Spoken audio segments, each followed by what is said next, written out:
Imagine this. You spend your entire youth sacrificing everything to save your family from debt, illness, and countless hardships.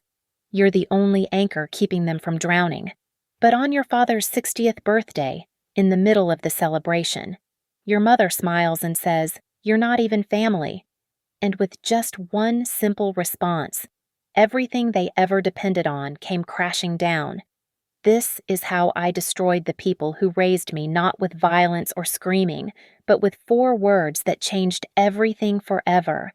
My name is Rachel Monroe, and at 36 years old, I've learned that blood doesn't always make you family. Sometimes it just makes you a convenient ATM. The private dining room at Giovanni's in downtown Columbus gleamed with soft candlelight, each flame reflecting off the crystal wine glasses I'd personally selected for this evening. I'd arrived at 6:30 p.m., an hour before anyone else, to ensure every detail was perfect for my father's 60th birthday celebration.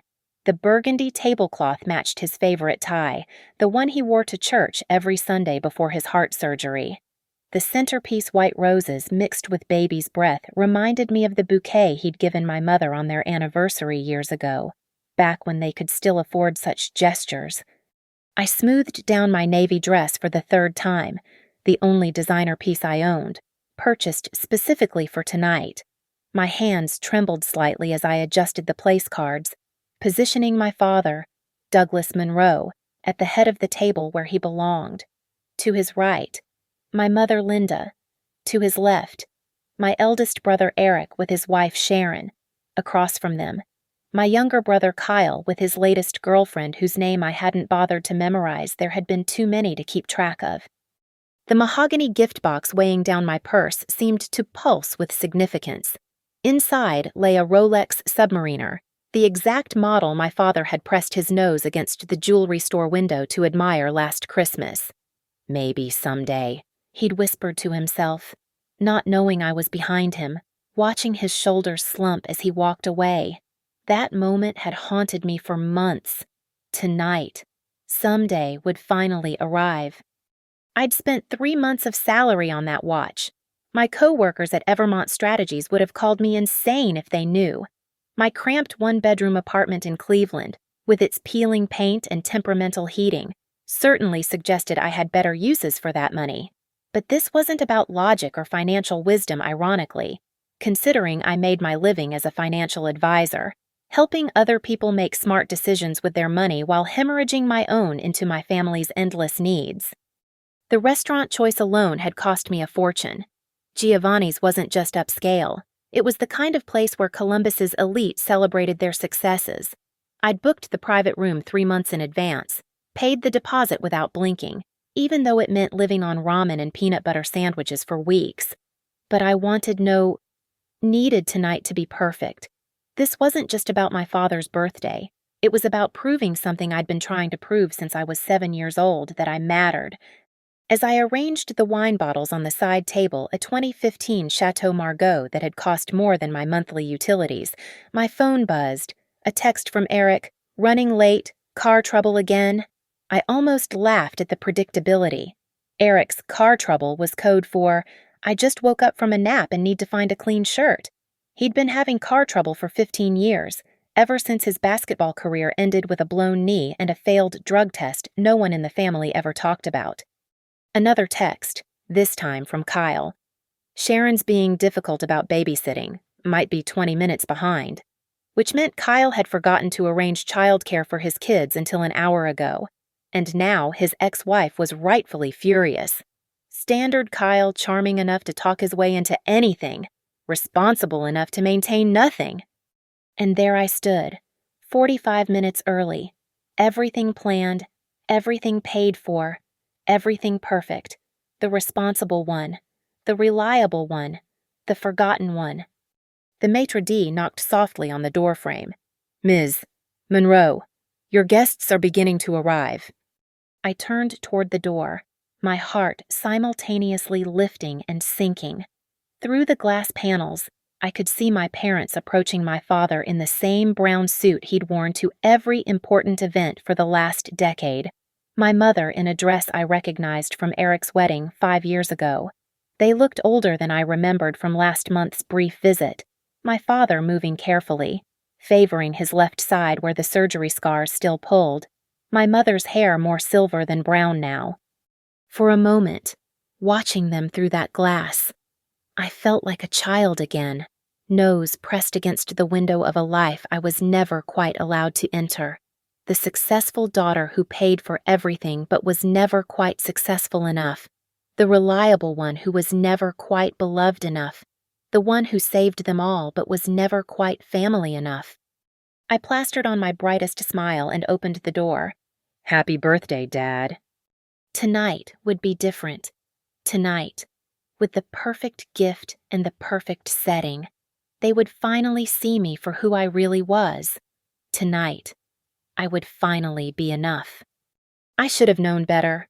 Some lessons take 36 years to learn, and sometimes the tuition is everything you have. Growing up in our modest 2-story house in Dayton, Ohio, I learned early that love in the Monroe family was distributed like a rigged lottery. My brothers held all the winning tickets while I got the consolation prize of being useful. Eric was the golden child, the one whose trophies lined the mantel like religious artifacts. 6 feet 2 inches by sophomore year, with our father's strong jaw and our mother's charismatic smile. He was Dayton High's basketball star, the one who would put our family on the map. I remember sitting in those bleachers every Friday night, watching my parents scream themselves hoarse as Eric dominated the court. They never noticed when I made National Honor Society. The certificate is probably still in my childhood dresser, buried under report cards they never asked to see. "Eric's got natural leadership," my mother would tell anyone who'd listen at church potlucks or grocery store encounters. "You can see it in how he commands that court. Born to be special, that one." Then her eyes would find me, usually buried in a book, and she'd add as an afterthought, "Rachel's smart too, of course, very studious." Studious. That was my adjective. Eric was magnetic, brilliant, destined. I was studious. Kyle arrived when I was 5, and if Eric was the sun in our family solar system, Kyle was Mercury smaller, but somehow always closer to the warmth. He had this gift of making everything seem like an adventure, even his failures. When he crashed my mother's car at 16 drunk, though my parents told everyone he swerved to avoid a deer, it became a funny story about Kyle's quick reflexes. When I dented the bumper pulling into a parking space too fast, I heard about my carelessness for months. "Kyle's got soul," my father would say, ruffling his youngest son's hair even when Kyle was 25 and unemployed. "He sees the world differently. That's a gift, you know. Not everyone can march to their own drummer." Meanwhile, I was marching to everyone else's drums, keeping perfect time, never missing a beat. I got my first job at 15, working at the Dairy Queen on 5th Street. Every day after school, I'd bike 3 miles to serve soft serve to classmates who'd arrive in cars their parents bought them.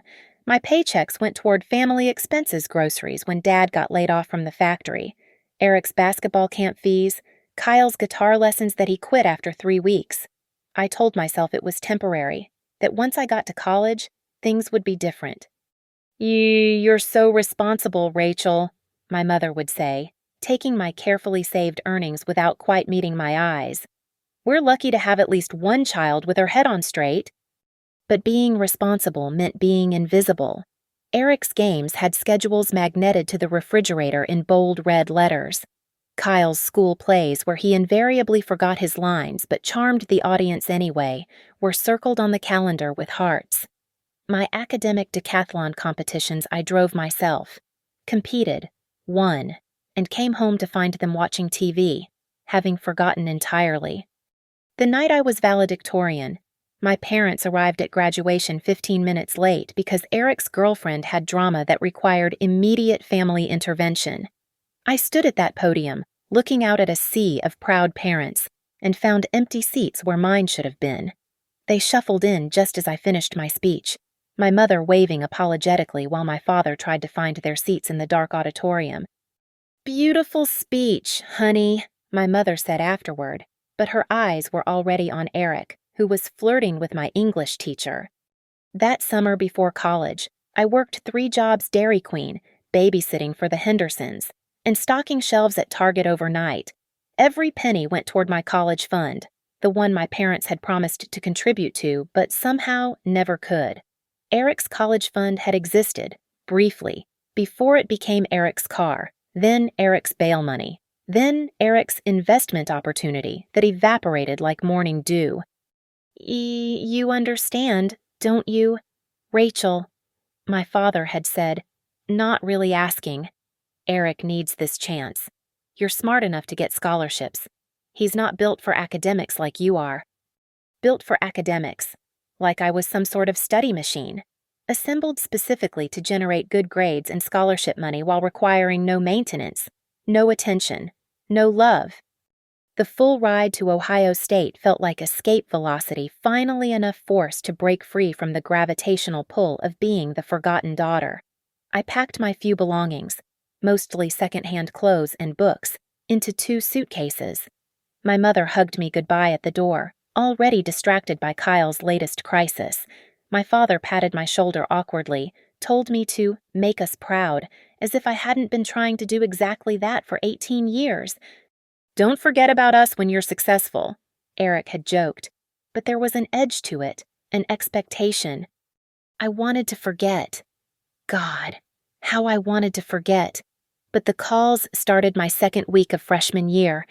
Rachel, honey, the water heater broke. Rachel, sweetheart, Eric needs bail money. Rachel, dear, your father's medication isn't covered by insurance. And stupid, desperate, still trying to earn my place at a table that never had a seat for me. I answered every call. I sent every check. I paid every bill. Because maybe, I thought, if I gave enough, sacrificed enough, proved my worth enough times, they would finally see me as more than just the responsible one. Maybe they would see me as family. College was supposed to be my fresh start, but the Monroe family had a way of reaching through phone lines and draining bank accounts with surgical precision. My dorm room at Ohio State was a converted triple housing 4 girls, and even splitting that cramped space, I was the only one working full-time while carrying 18 credit hours. My roommates went to parties on High Street while I served coffee at the campus Starbucks from 5 a.m. to noon, then rushed to classes, then tutored calculus until 10 p.m. Friday nights meant double shifts. Saturdays meant more tutoring. Sundays meant catching up on homework while doing laundry for the basketball team, another job that paid under the table but covered my textbooks. The first call came during my financial accounting midterm. My phone buzzed insistently in my backpack until the professor shot me a warning look. After the exam, I found 7 missed calls from my mother and a text. Emergency. Call now. My father needed a new prescription. Insurance wouldn't cover it. $800. I had $843 in my account, my entire savings for the semester.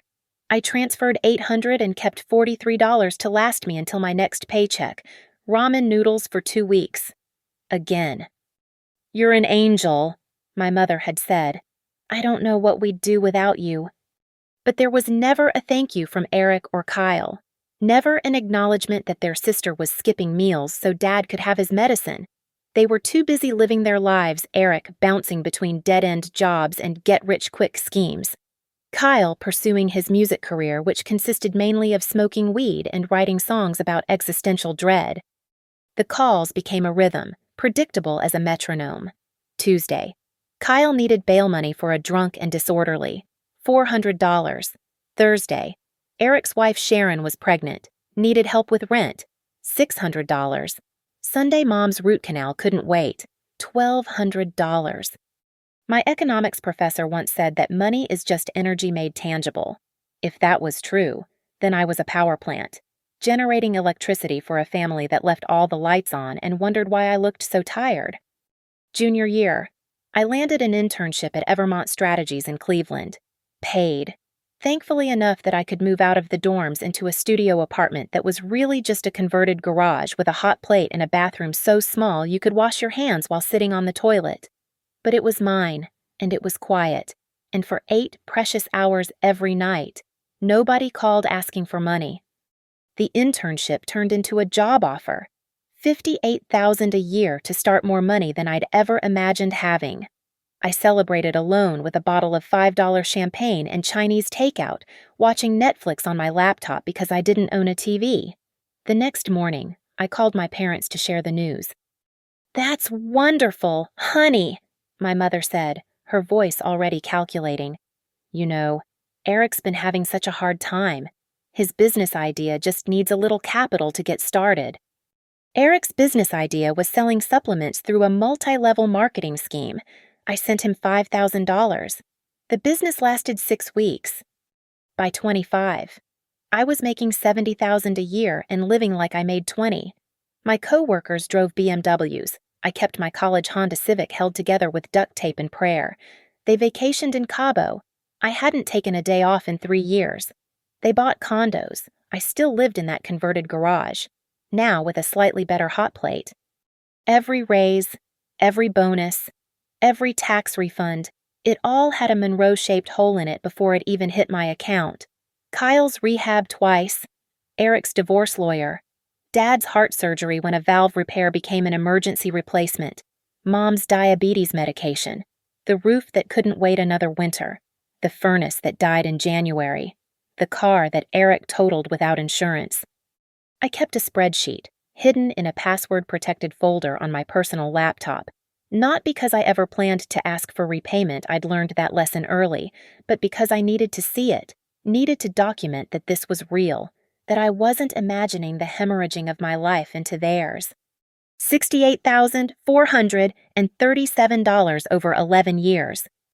That's not counting the opportunities lost, the master's degree I couldn't afford time or money to pursue, the conferences I couldn't attend because someone always needed something that weekend, the dates I canceled because Eric's latest crisis required immediate funds, the life I didn't live because I was too busy financing theirs. My therapist, when I could afford one for 3 sessions before Kyle needed bail money again, said I was enabling them. "You're not helping," she said gently. "You're preventing them from experiencing consequences." "But how do you let your father skip heart medication? How do you let your mother lose her home? How do you watch your family drown when you're the only one who learned to swim?" "They're using you," my college roommate Sarah told me when we grabbed coffee during one of her visits to Cleveland. She worked for Google now, had just bought a house in Palo Alto. "When's the last time they called just to ask how you are?" I couldn't remember. But still, I answered the phone. Still, I sent the money. Still, I showed up to family dinners where Eric talked about his latest sure-thing investment, and Kyle played guitar badly, and my parents praised their son's potential while I sat quietly, invisibly, the family ATM in a navy cardigan, smiling and nodding and dying inside. Because that's what you do for family, even when they don't consider you one. The Rolex felt heavy in my hands as I presented it to my father, the mahogany box catching the candlelight just right. For a moment, his eyes filled with genuine tears, and his weathered hands trembled as he lifted the watch from its velvet cushion. "Rachel, this is too much," he whispered, his voice thick with emotion. "This must have cost—" "Don't worry about that, Dad," I said, my heart swelling as he immediately fastened it around his wrist. "You deserve it." For exactly 3 minutes, I felt like a daughter, a real daughter, the kind whose presence at the table meant something more than financial security. Then my mother started drinking. Linda Monroe could turn wine into weapons, each sip sharpening her tongue a little more. By her 3rd glass of the Chateau Margaux I'd carefully selected, she was ready for blood, my blood, specifically. "Must be nice," she said, swirling her wine with practiced elegance. "Having no responsibilities, no husband to answer to, no children to raise, just yourself to worry about." I felt the familiar sting but kept my smile steady. "I have responsibilities, Mom, just different ones." Eric laughed, already on his 4th glass. "Right, because showing up to an office and typing on a computer all day is so hard." His wife Sharon giggled beside him. Diamond earrings I'd paid for catching the light. Try managing a real business, dealing with real people. Eric's current real business was day trading cryptocurrency with money I'd lent him 6 months ago. He'd lost half of it in the first week. Or try being a real artist, Kyle added, strumming an imaginary guitar. Creating something meaningful, not just spreadsheets or whatever you do. She manages people's money, my father said quietly, but there was no defense in it, just a statement of fact, like saying she has brown hair. Oh yes, managing money. My mother's voice dripped condescension. Very impressive. Tell me, Rachel, what's it like having nothing in your life but numbers? No family of your own? No real relationships? Just... She gestured vaguely at me. This... Linda, my father started, but she was already rolling. I'm just saying what everyone's thinking. Look at her 36 years old, sitting here alone while Eric has Sharon and beautiful children. Kyle has his music and his girlfriend. What does Rachel have a savings account? Mom, Eric said with false concern. Don't be too hard on her. Some people just aren't built for real relationships. Right. Rach, you've always been more comfortable with calculators than people. The table erupted in laughter. Even my father's lips twitched into a small smile before he caught himself. I looked around the table at these people I'd bled myself dry for. Eric, whose children's birthday presents I bought because he forgot. Kyle, whose guitar I'd purchased 3 times because he kept pawning the previous ones. Sharon, whose medical bills I'd covered when she had complications during pregnancy. My mother, whose kitchen renovation I'd funded last year. My father, wearing a watch that cost more than most people's cars. Shh, you know what's funny, Sharon said, wine making her bold. She probably thinks she's better than us because she has that job, like money makes her special. Money doesn't make anyone special, my mother agreed, looking directly at me. It's just paper, family, love, connection, that's what matters. That's what Rachel doesn't understand. She thinks she can buy her way into being important. I don't think I started. Oh, please, Kyle interrupted. You show up here with your expensive gifts and your designer dress. It's the only designer thing I own, I said quietly. Acting like you're some big shot because you can throw money around. But what else do you have? What else are you? My mother leaned back in her chair, studying me with the cold assessment of a jeweler examining a fake diamond. I've been thinking about this a lot lately. About family. I mean, real family. The table grew quiet, sensing blood in the water. Eric and Kyle, they're my boys. They've given me grandchildren, daughters-in-law, a full life. They've made mistakes, sure, but they've given me family. Real, messy, beautiful family. She picked up her wine glass, holding it up like she was about to make a toast. The Chateau Margaux I'd chosen specially glowed ruby red in the crystal. But you, Rachel, you're like a service provider, like the accountant we hire at tax time or the plumber we call when the sink backs up. Useful, certainly. Necessary, even, but not family, not really.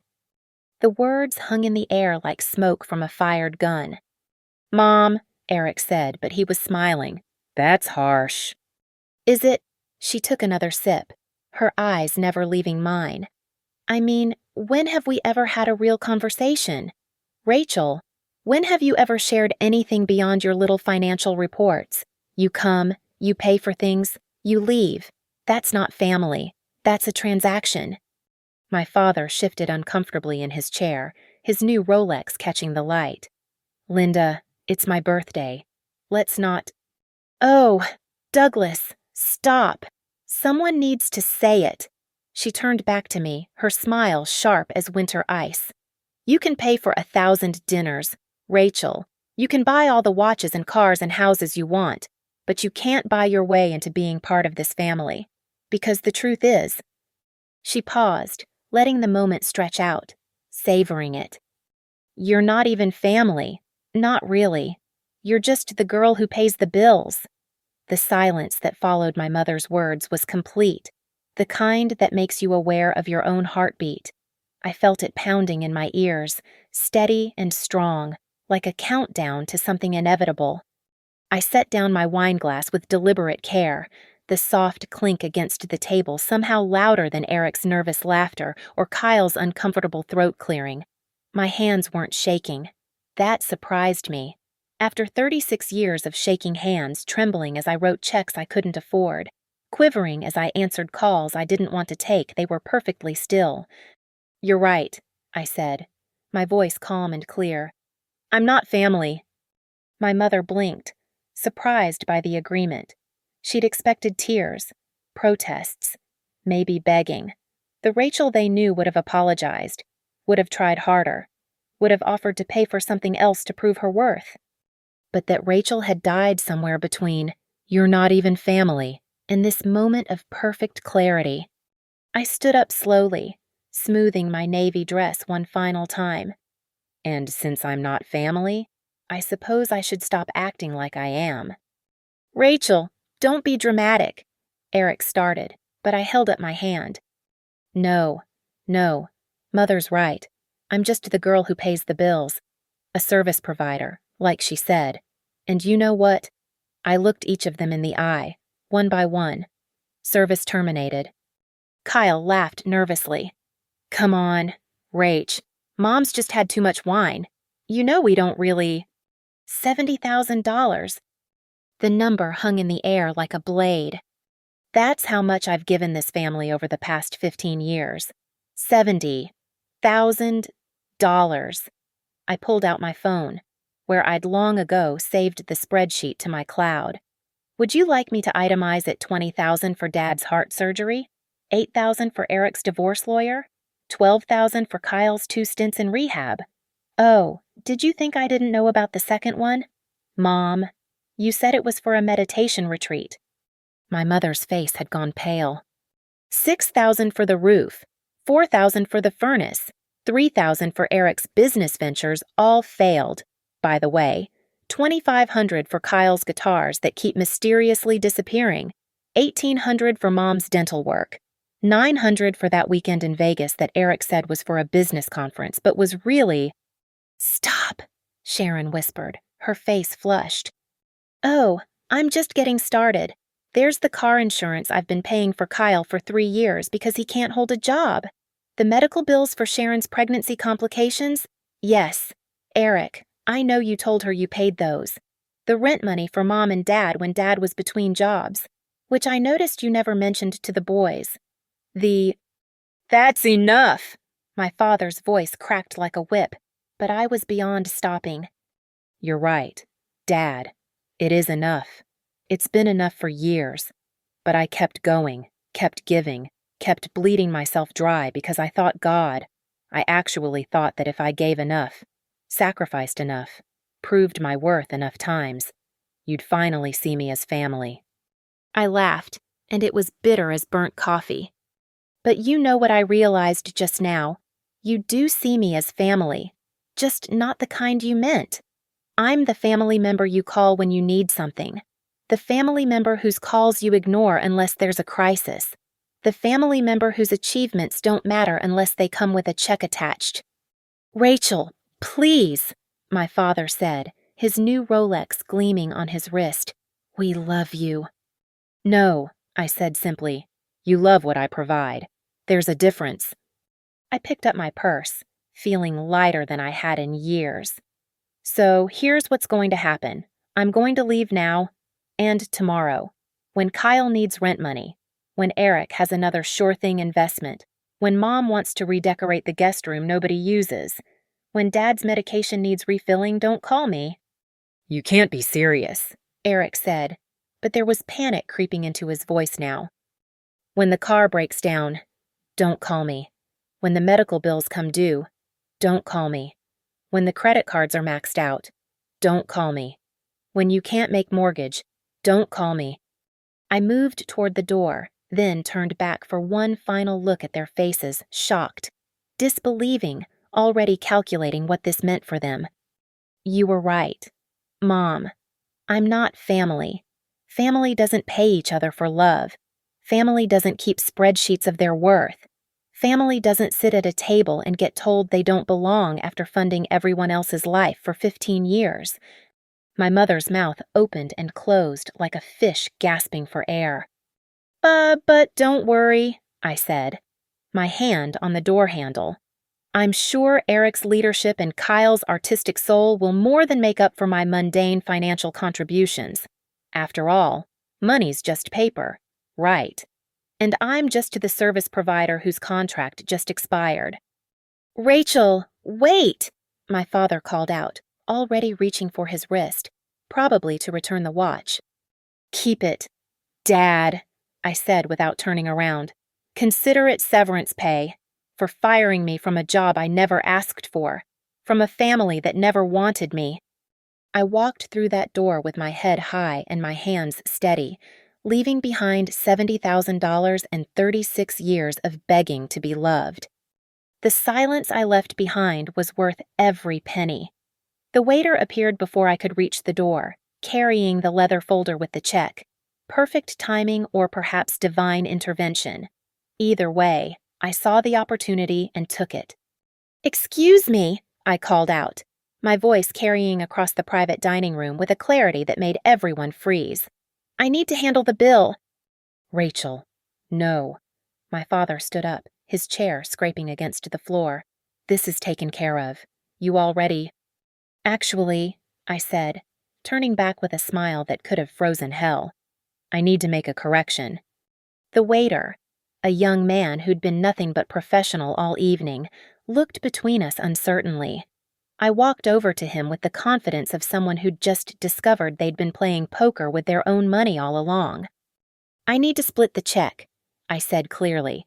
I'll be paying only for my meal and my glass of wine. The waiter's eyes widened slightly.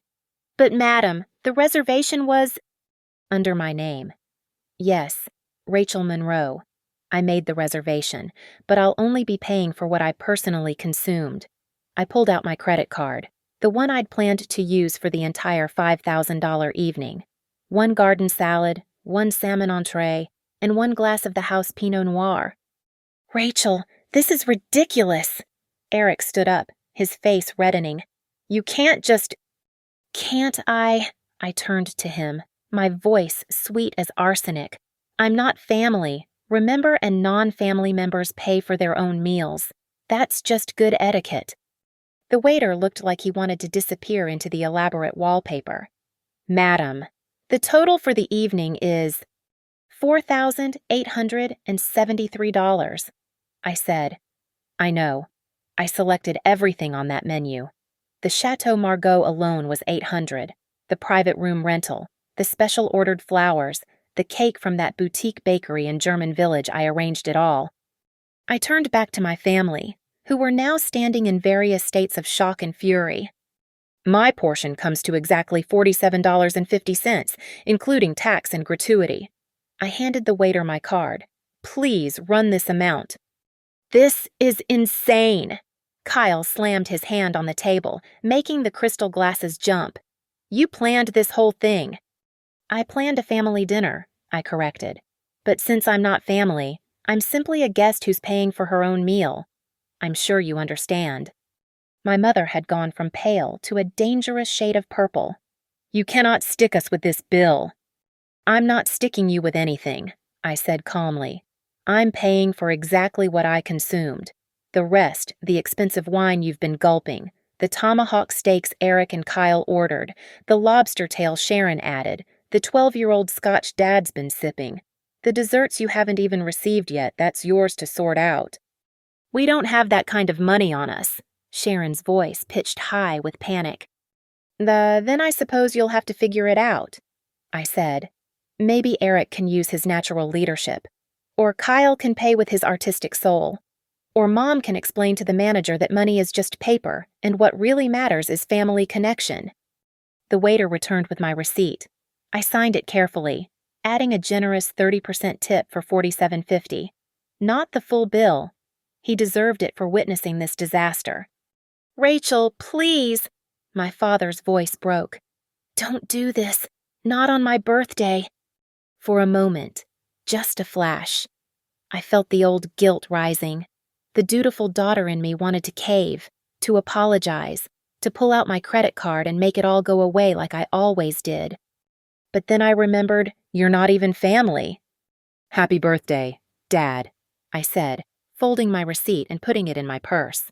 I hope it's memorable. How are we supposed to pay for this? Eric demanded, grabbing my arm as I passed. I looked down at his hand on my navy dress, the one designer item I owned, bought specifically to impress people who'd just told me I didn't belong, and then up at his face.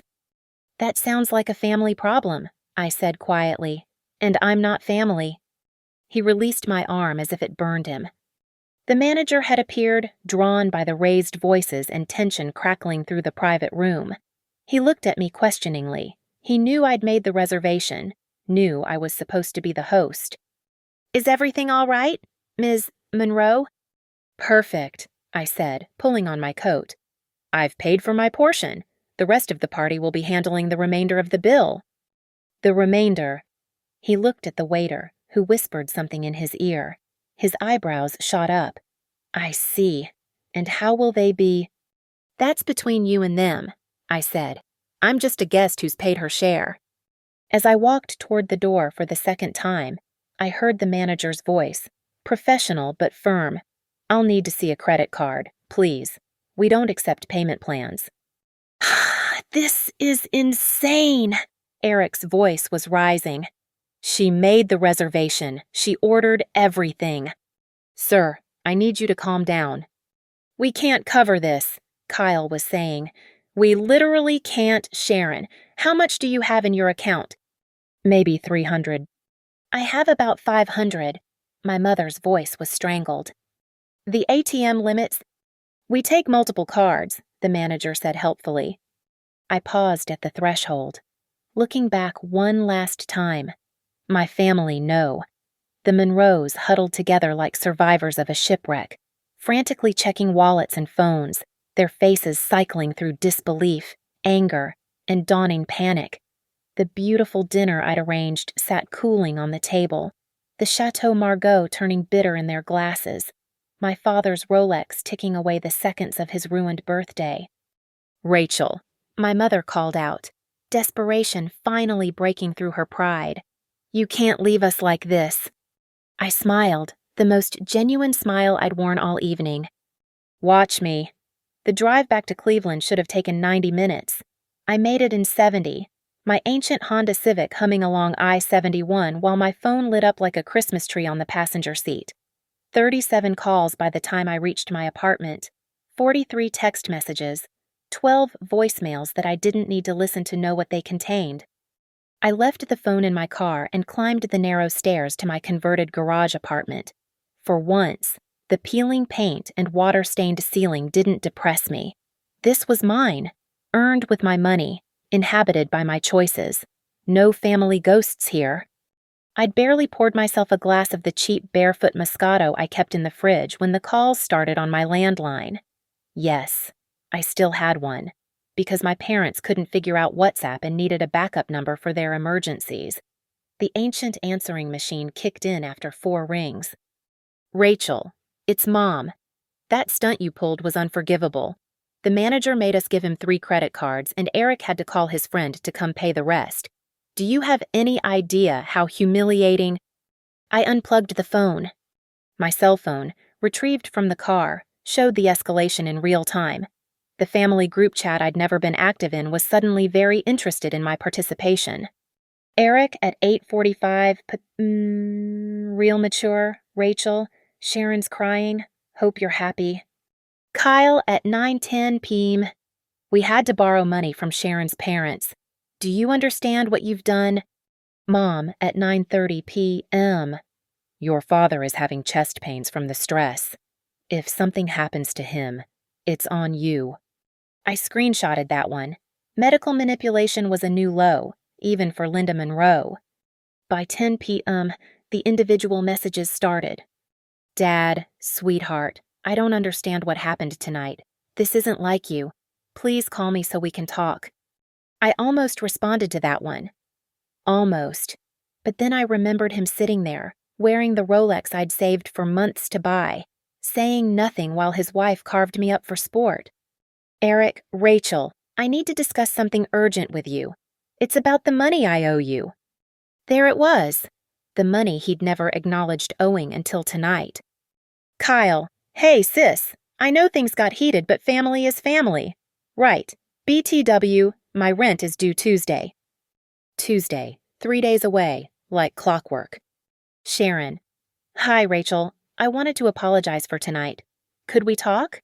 Also, Eric asked me to mention that his investment opportunity closes tomorrow and he was counting on your help. I laughed out loud at that one, alone in my shabby apartment, the sound bouncing off bare walls. They were still trying to extract money from me after declaring I wasn't family. The audacity was almost admirable. By 11 p.m., the tone shifted. Mom, your father's medication runs out in 6 days. The refill is $340. Since you want to be petty, I hope you can live with yourself when he has another heart episode. Eric, you know what? Forget it. When you die alone in that pathetic apartment, don't expect any of us at your funeral. Kyle, I'm getting evicted if I don't pay by Tuesday. This is on you. At midnight, my father tried a different approach, leaving a voicemail since I wasn't answering. Rachel, honey, your mother. She didn't mean what she said. She's been drinking a lot lately. Stressed about money. You know how she gets? We're family. Pumpkin. Family forgives. Pumpkin. He hadn't called me that since I was 7, the day I won my first spelling bee. Before Eric became the basketball star. Before Kyle became the baby artist. Back when I was just his daughter, not his bank account. The phone rang again. This time it was Eric's number, but Sharon's voice on the voicemail. Rachel, I'm pregnant again. We didn't want to announce it at dinner, but we're in trouble. Eric lost his job last month. We've been using credit cards for everything. If you don't help us, we could lose the house. Please, think of your nephews. I did think of my nephews, Jackson and Aiden, 6 and 4. Sweet boys who called me Aunt Rachel and didn't yet understand why I always looked tired when I visited. I thought about how they'd grow up watching their parents treat me like an ATM, learning that Aunt Rachel's only value was her checking account balance. Better they learn now that even family has limits. By 1 a.m., Kyle had moved to threats. I know where you work. How do you think Evermont would feel knowing their financial advisor abandons family? I could make things very difficult for you. I screenshotted that too. Blackmail was actually illegal, unlike refusing to pay for dinner. At 2 a.m., my phone finally went quiet. They'd exhausted themselves. Or maybe they were Googling how to force family members to give you money. Good luck with that. I sat in my single chair. I didn't own a couch, never needed one since no one visited, and opened my laptop. The spreadsheet was still there. Every transaction documented. $70,000 over 15 years. That could have been a down payment on a real place, a master's degree, a life. Instead, it had bought me a seat at a table where I was never welcome. Admission to a family that saw me as staff, not blood. A final text came through at 2:47 a.m. from my mother. The reservation was in your name. The restaurant says they'll pursue legal action if the bill isn't settled properly. You've ruined us. I Googled it quickly. Restaurant contracts, abandoned reservations, legal responsibilities. As long as I'd paid for what I consumed, I was clear. The rest was a civil matter between the restaurant and whoever agreed to pay. I typed back my first and only response of the night. That sounds like a family problem, and as you so clearly stated, I'm not family. Then I blocked every single one of their numbers. The silence that followed wasn't empty. It was full of possibility, full of freedom, full of a future where my paychecks were mine and my kindness wouldn't be weaponized against me. Tomorrow, Eric would have to figure out his own finances. Kyle would have to get a job or find another enabler. My parents would have to choose between their pride and their prescriptions. Sharon would have to face the reality of who she married. And me tomorrow, I would wake up in my shabby apartment, make coffee on my hot plate, and for the first time in 15 years, not check my phone for family emergencies that were never really emergencies at all. The Monroes had fired me from the family. It was the best gift they'd ever given me. The next evening, I sat in my apartment with a bottle of $3 Chuck from Trader Joe's, a massive upgrade from my usual barefoot Moscato. Funny how even cheap wine tastes like champagne when you're drinking to freedom instead of drowning sorrows. My phone sat on the kitchen counter, still on airplane mode. I'd taken the day off work, told them I had a family emergency. Technically true, the emergency was that I'd finally realized I didn't have a family. Through my single window, I watched Cleveland's skyline twinkle in the distance. Somewhere out there, in Columbus, the Monroes were discovering what life looked like without their safety net. I wondered if Eric had figured out how to access his cryptocurrency to pay bills. I wondered if Kyle had finally downloaded a job application. I wondered if my parents had swallowed their pride enough to ask their church for help with Dad's medication. I wondered, but I didn't care. Not anymore. The wine was warm and sweet on my tongue as I pulled up my banking app. For the first time in my adult life, my checking account held more than $1,000. My savings account, usually emptied monthly for family emergencies, showed a balance that made me dizzy. Without the Monroe drain, I was actually comfortable. I raised my glass to the empty room. To not being family. The toast echoed in the silence, but it wasn't lonely. It was peaceful. The kind of peace you feel when you finally stop hitting yourself with a hammer, sudden, overwhelming, and slightly suspicious because you can't quite believe the pain is really gone. My laptop was open to apartment listings. Real apartments, not converted garages, places with actual bedrooms, maybe even a dishwasher. I could afford them now. I could afford a lot of things now that I wasn't financing 5 other adults' lives. A knock at the door interrupted my browsing. I never had visitors. The only people who knew where I lived were, "Rachel, I know you're in there. Your car's outside." Eric. Of course he'd driven to Cleveland. Of course he'd found my apartment. The Monroes were nothing if not persistent when money was involved. I didn't move. Let him knock. "Rachel, come on. Dad's in the car. He really needs his medication." Still, I didn't move. My father's medication wasn't my responsibility. It never should have been. "Rachel." His fist pounded harder. "This is serious. Kyle got evicted. He's sleeping in his car. Mom won't stop crying. Sharon's parents are threatening to take the kids if I don't get our finances sorted.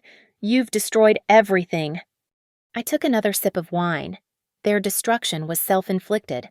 I'd just stopped being their cleanup crew. Eventually, the knocking stopped. I heard footsteps retreating, a car door slamming, an engine starting. They left, but they'd be back. Parasites always return to their easiest host. But I wouldn't be here. The next morning, I submitted my 2 weeks' notice at Evermont Strategies, along with an application for a position at their San Francisco office. Same company, same pay, but 3,000 miles from Ohio, 3,000 miles from the Monroes. My supervisor was surprised but supportive. "Fresh start. Huh, good for you. Rachel, you've seemed lighter lately." Lighter. That's what happens when you stop carrying other people's weight. 2 weeks later, I stood in my empty apartment. Everything I owned fitted into the same 2 suitcases I'd taken to college. The Monroes had tried everything: guilt, rage, manipulation, even having a lawyer friend send a threatening letter that my company's legal department laughed at. But I was done. My phone number was changed, my social media deleted, my forwarding address non-existent. The last voicemail I'd listened to before changing my number was from my mother. "You think you're punishing us, but you're only punishing yourself. Family is everything. Rachel, without us, you're nothing." She was wrong. Without them, I was everything. I was free. I was solvent. I was heading to California with money in my account and hope in my heart. I was 36 years old and finally starting my life. As I drove out of Cleveland, heading west on I-80, I thought about that dinner one last time. My mother had been right about one thing: I wasn't family. Family doesn't keep spreadsheets. Family doesn't calculate the return on investment of love. Family doesn't sit at a table and wonder if this time, this gesture, This sacrifice will finally be enough to earn a place. But she was wrong about something else. She said I was just the girl who paid the bills, like that was an insult. But paying the bills had taught me something valuable I knew my worth. $70,000 worth, to be exact. And now that I'd stopped giving it away for free, I could finally spend it on someone who deserved it. Me. The highway stretched out ahead, endless and full of possibility. In my rearview mirror, Ohio grew smaller and smaller until it disappeared entirely, just like the family that had never really been mine at all. They say revenge is a dish best served cold, but sometimes the best revenge isn't served at all. Sometimes it's just walking away from the table, leaving the check for those who ordered the meal, and finding a better place to dine. Alone. By choice. And finally happy. Thank you so much for listening to my story. I'd love to know where you're listening from. Drop a comment below and let's connect across the miles. If this story resonated with you, please subscribe to the channel and share your own thoughts about family boundaries and the price of self-respect. Sometimes the most powerful thing we can do is simply stop giving our power away. Until next time, remember you can't buy your way into being valued, but you can absolutely walk away from being devalued.